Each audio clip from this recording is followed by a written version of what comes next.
we all know the U.S. economy is in bad shape, and for a measure of how bad it's gotten, check this out. Joe Biden doesn't even know how to pronounce the word economy or the word for those who study it, economist, anymore. 7 Nobel laureates in the economy, on the economists, and the economics, I should say. Economics. Your guess is as good as mine there, really. He's also not too clear, old Joe Biden, on what his job and role is in all of this. You know, I know most families are focused on just putting 3 meals on the table, taking care of their kids and paying their bills. Helping you do that is my job. That's a president's job as well. Okay, hang on, Mr. President. If it's your job and it's the president's job as well, then kind of, I don't know, got this question in my head, who's actually the president? But anyway, it all gets worse because asked when America's runaway inflation will come down by reporters there, he didn't have much of an answer for that either. President, when do you think inflation will come down given today's jobs number?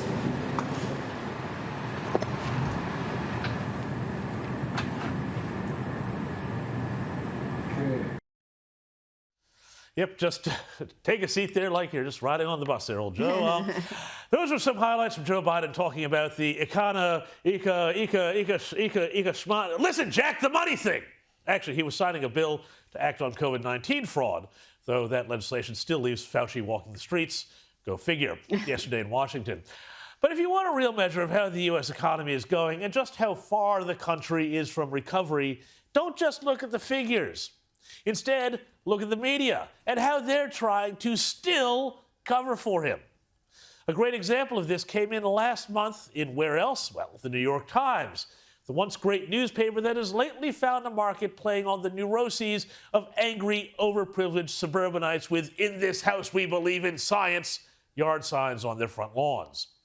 As if to do the spade work for permanent recession and gray socialist misery, they presented this interview the New York Times did with left-wing economist Herman Daly under the headline, "This pioneering economist says our obsession with growth must end." It was all full of the usual nonsense about capitalism killing the planet, forgetting, of course, the ecological utopia that was the old Soviet Union.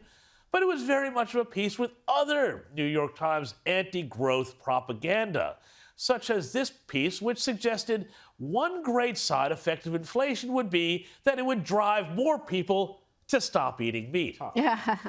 But this leftist campaign to turn cheeseburgers into the new cigarettes is just a sideshow to the main game, which is to use magician-like distraction tricks to convince people that no, the lousy economy isn't real. It's just a vibe, man.